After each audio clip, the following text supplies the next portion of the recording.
Hi friends, welcome back to Ragos creation. இன்னைக்கு வீடியோல நம்ம வேஸ்ட் பிளாஸ்டிக் ஸ்பூன்ஸை யூஸ் பண்ணி ஒரு அகர்பத்தி ஸ்டாண்ட் எப்படி செய்யலாம் அப்படிங்கறத தான் பார்க்க போறோம். என்கிட்ட இந்த ரோஸ் கலர் ஸ்பூன்ஸ் அவைலபிள் இருந்துச்சு. ஸோ நான் அதை தான் எடுத்து இந்த மாதிரி மேலே கட் பண்ணியிருக்கிறேன். இது வந்து ஸ்டாண்டு பார்த்தீங்க அப்படின்னா ஒரு லோட்டஸ் மாடலில் செய்ய போகிறோம். ஸோ இது வந்து நம்ம பெட்டல்ஸ்க்காக இந்த மாதிரி மேல் பகுதியை மட்டும் கட் பண்ணி எடுத்துருக்கிறோம்.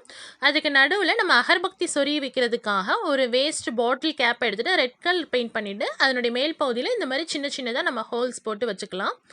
அதுக்கப்புறம் சின்னதாக ஒரு சார்ட் பேப்பர் எடுத்துகிட்டு அதை வந்து ரவுண்ட் ஷேப்பில் கட் பண்ணிக்கிறோம். ரவுண்ட் ஷேப்பில் கட் பண்ணிவிட்டு அதனுடைய நடு பகுதியில் இந்த கேப்பை வச்சு நம்ம ரவுண்டாக மார்க் பண்ணிக்கிறோம். இந்த மார்க்கை சுற்றி தான் நம்ம வந்து இந்த கட் பண்ணி வச்சுருக்கக்கூடிய அந்த ஸ்பூன்ஸை நம்ம வந்து பெட்டல்ஸ் மாதிரி சுற்றி ரவுண்டாக ஒட்ட போகிறோம். நமக்கு வந்து எந்த சைஸ் வேணுமோ அந்தளவுக்கு நீங்கள் பெருசாக கட் பண்ணி கூட நீங்கள் நிறைய ஸ்பூன்ஸ் யூஸ் பண்ணி நீங்கள் ஒட்டிக்கலாம். நான் கொஞ்சம் சின்ன சைஸாக தான் இது பண்ணுறேன்.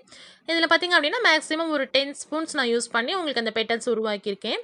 இப்போ இந்த அகர்பத்தி ஸ்டாண்ட் வந்து பார்த்திங்க அப்படின்னா ஆன்லைனில் கூட அவைலபிளில் இருக்குது. பார்த்திங்க அப்படின்னா ஒரு 200லேருந்து 300 வரைக்கும் உங்களுக்கு ரேட் ஃபிக்ஸ் பண்ணியிருக்காங்க. நான் அந்த பிக்சர் கூட உங்களுக்கு ஆட் பண்ணியிருக்கேன். எக்ஸாக்டாக பார்த்திங்க அப்படின்னா இதே மாதிரி தான் இருக்கும். அதை தான் ஈஸியாக எப்படி நம்ம வீட்டிலே ரெடி பண்ணலாம் அப்படிங்கிறத நான் ரெடி பண்ணி காமிச்சிருக்கிறேன். இந்த நவராத்திரி சமயத்தில் இது நல்லா யூஸ்ஃபுல்லாக இருக்கும்.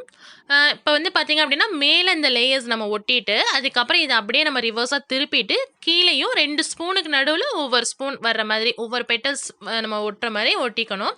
அப்போ தான் பார்த்திங்க அப்படின்னா அந்த லோட்டஸ் வந்து உங்களுக்கு ஒரு ஃப்ளார் லுக்கு உங்களுக்கு கிடைக்கும். இந்த ஸ்பூன்ஸ் எல்லாமே இந்த மாதிரி ஒட்டிட்டு அதுக்கப்புறம் அதனுடைய மைய பகுதியில் இந்த நம்ம கேப் விட்டுருக்கோம் இல்லைங்களா, இதில் வந்து அந்த கேப் ரெடி பண்ணி வச்சுருக்கோம் இல்லைங்களா, அதை வந்து ஃபிக்ஸ் பண்ணிக்க போகிறோம்.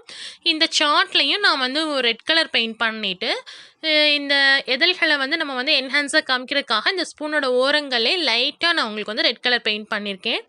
ஸோ உங்களுக்கு நீங்கள் பாருங்கள், இந்த வீடியோ ஸ்கிப் பண்ணாமல் பாருங்கள். உங்களுக்கு இந்த வீடியோ பிடிக்கும். உங்களுக்கு இந்த வீடியோ பிடிச்சிருந்துச்சு அப்படின்னா கண்டிப்பாக லைக் பண்ணி ஷேர் பண்ணுங்கள். சப்ஸ்கிரைப் பண்ணலைன்னா மறக்காமல் சப்ஸ்கிரைப் பண்ணி கூடவே பெல் ஐக்கானே கிளிக் பண்ணிக்கோங்க. Okay friends.